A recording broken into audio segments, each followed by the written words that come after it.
It's Friday, Feedback Friday, the feedbackiest day of the week. Ha! It's Feedback Friday. And I don't have a lot of YouTube comments to respond to for Feedback Friday because I didn't put up very many videos this week because I was away in Ottawa. So I decided I'm going to give you guys a bit more of my tales from the road because it's very interesting.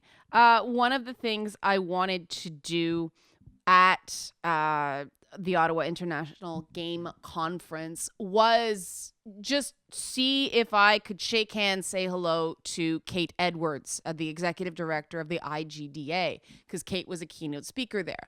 Now, some of you may know that Kate is an unpopular figure among some gamers, notably people on the pro Gamergate side of the equation, and people like myself who are on one of the blocker tools that arose because of the Gamergate controversy.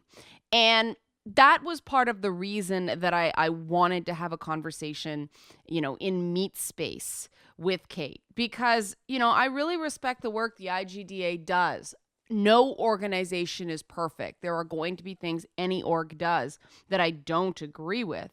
But I think it's always important, especially when you're on the opposite side of an issue from someone. And in this case, I do not mean pro versus anti-Gamergate. I mean a philosophical objection to using tools that do your thinking for you. I don't like the idea of block bots because false positives, I'm an innocent until proven guilty type of person, or preponderance of evidence type of person is probably a more accurate description of where I come down on a lot of issues.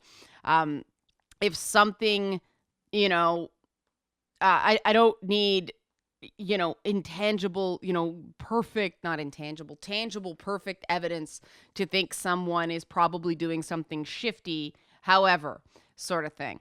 But that doesn't mean that just because you disagree with someone on something, that doesn't mean that you have to despise them or you have to not talk to them or cut them off or not, find a way to learn from their perspective as well as your own.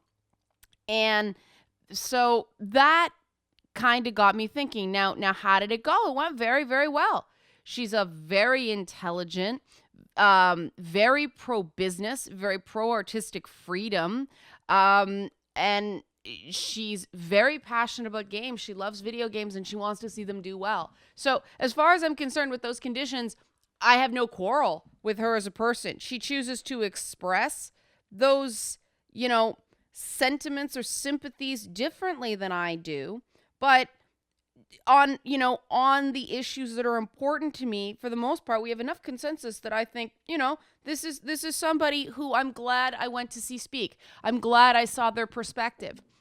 And what was her perspective in terms of content in games and what some people would call censorship, even though it's really not. When a developer chooses to take something out of their game, it's not the government forcing them to do it, or it's not some arm's length of the government entity forcing them to do it. It's choices. And everybody has to make their choices, and choices have consequences. And Kate's perspective, based on her talk, is that some developers are wanting their cake and eating it too. They want, unbridled artistic freedom to say anything they want, and then they want access to a global marketplace, not factoring in the wide-ranging cultural sensitivities that differ from place to place around the world. And, there's no right answer on this, and she wasn't saying that developers shouldn't want artistic freedom. She flat out said she's a big proponent of artistic freedom, make any game you want. What she did say was be prepared that your game will not be sold in some markets. And I mean, I think the standard bearer for that attitude is the South Park game.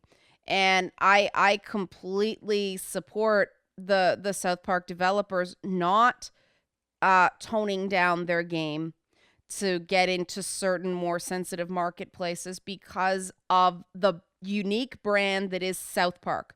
I think that it would have uh, not been true to their vision. Creative vision sounds a bit strange, but it is. I'll say vision for comedy. Their sensibilities in terms of humor, and so it probably would have hurt the brand more long term to, cave to these things. And so they found interesting ways around the content that was getting access to certain markets blocked. But it sounds like some developers don't understand that trade-off. And it is, there are no right answers when it comes to this stuff. There's no wrong answers when it comes to this stuff. But I really got the sense that the IGDA spends a lot of time getting yelled at from all sides. So that's just something I wanted to let you guys know moving forward. I'm not saying change your mind. I'm not saying suddenly agree with everything. I still don't agree with the use of a block bot, but it definitely humanized things, and she's very intelligent. She was very pleasant to talk to.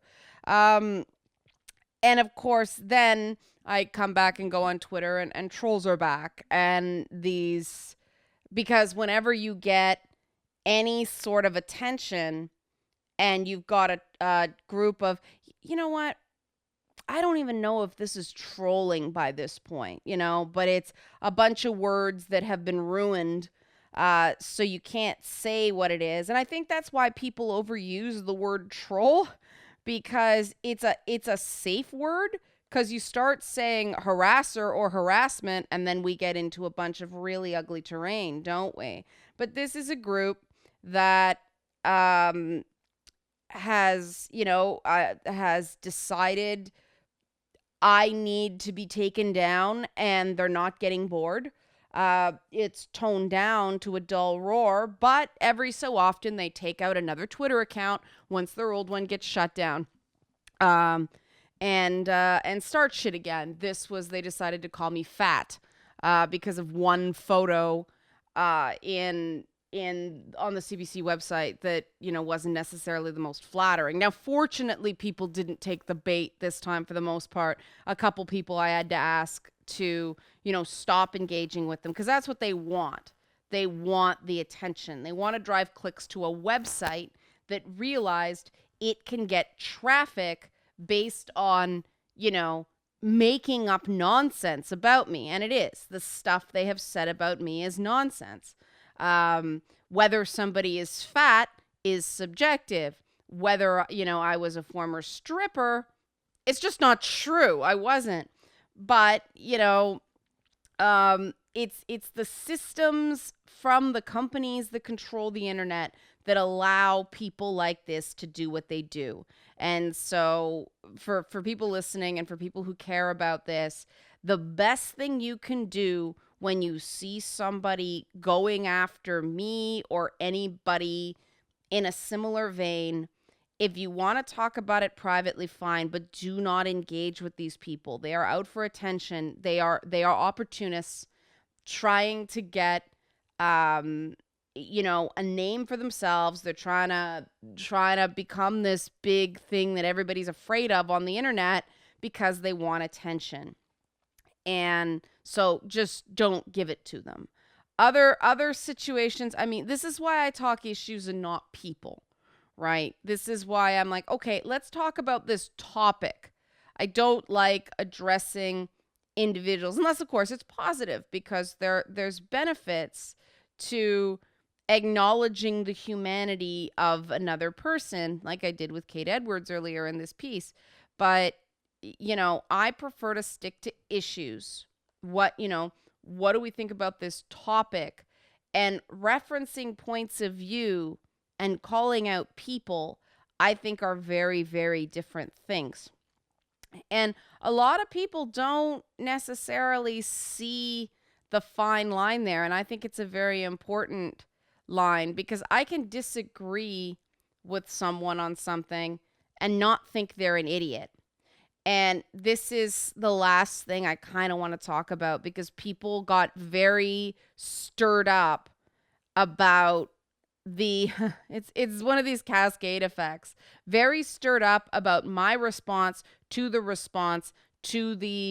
Lord of the Rings, Game of Thrones, Forgotten Realms article I wrote on lianakursner.com, that a lot of people did not understand what I was going for there. They started picking on individual details instead of recognizing I wasn't talking about whether these individual properties are good or bad things on the whole.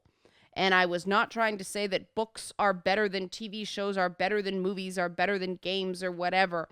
I was comparing and contrasting how they handled particular elements and certain narrative things that are becoming an issue on the Game of Thrones television show. And yes, I was comparing the books to the television show, and one person got very, very upset about that with me this week. And it's because, why did I do that? Why didn't I do the film and the TV show versus the books and the TV show? Well, there's a straight line from the books of the Lord of the Rings to the books A Song of Ice and Fire, which I did reference as well, to the television show. The movies did not directly impact the TV show, and the movies did not inspire the TV show. The book, The Lord of the Rings, inspired the book George R. R. Martin wrote, which the television show does and does not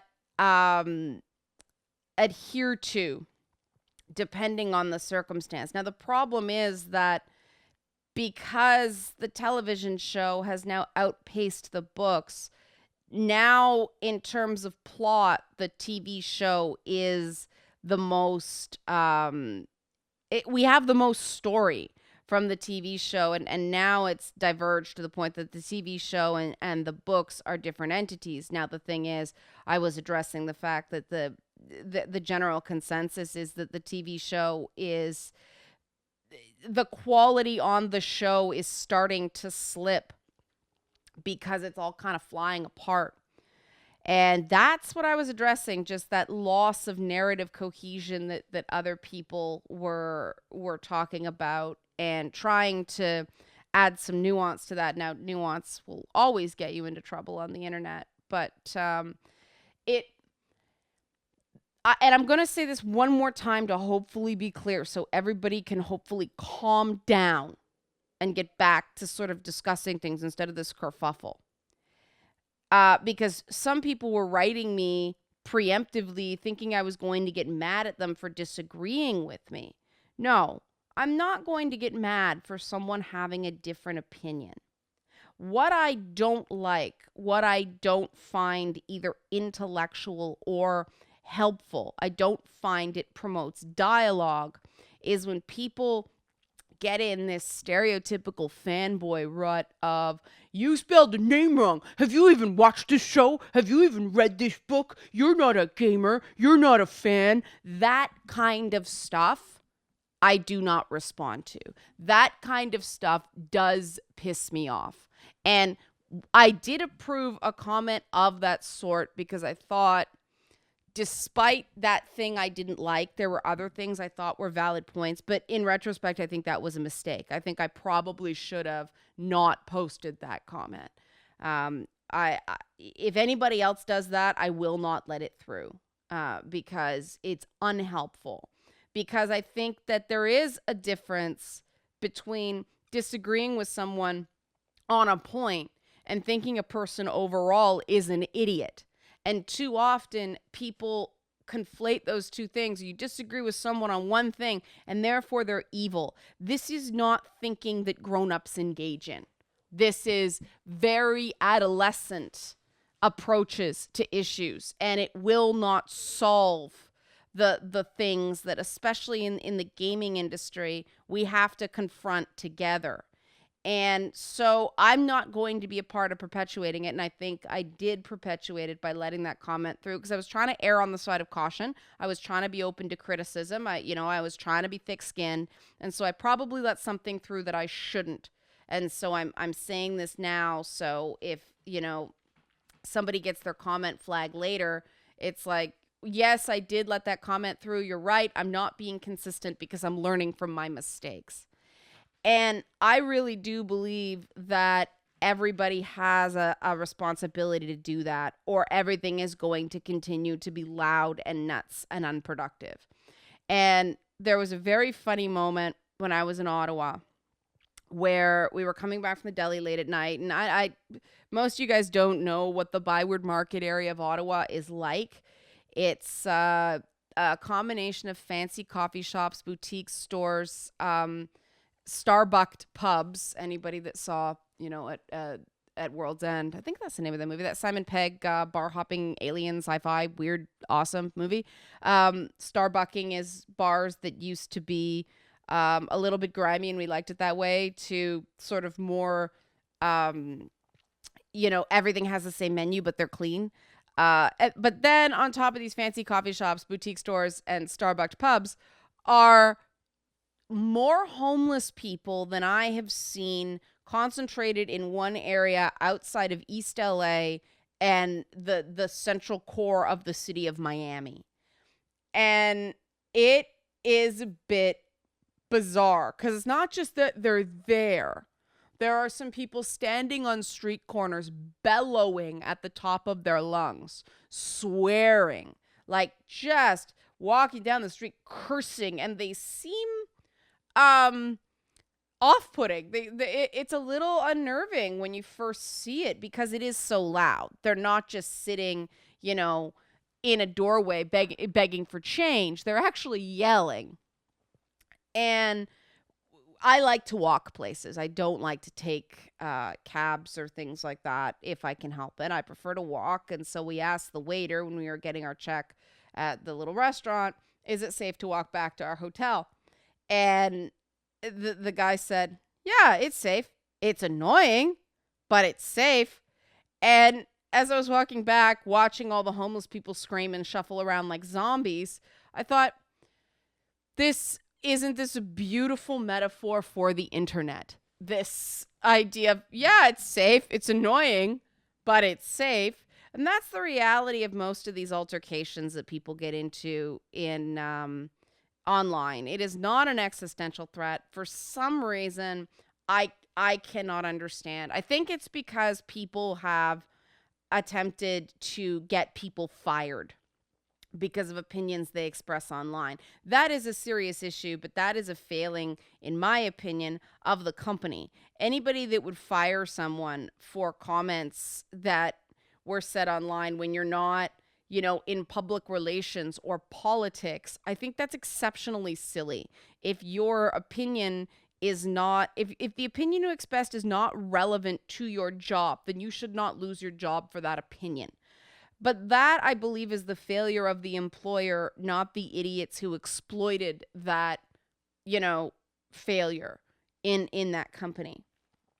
And so I think that everything would be a lot calmer if people treated the stuff that goes on the internet as annoying, but not harmful. You will not be physically harmed by things that go on the internet. And that's something I'm going to talk more about next week, this idea about anti-harassment policies and what other people are doing compared to what I'm doing. And, obviously I think my version is more effective. I'm biased that way, but that's okay. I'll explain that bias next week. Until then, have a good weekend. I hope everybody has some calm and, enjoys some nice weather. I know here it's finally gotten nice, but see you guys on Monday.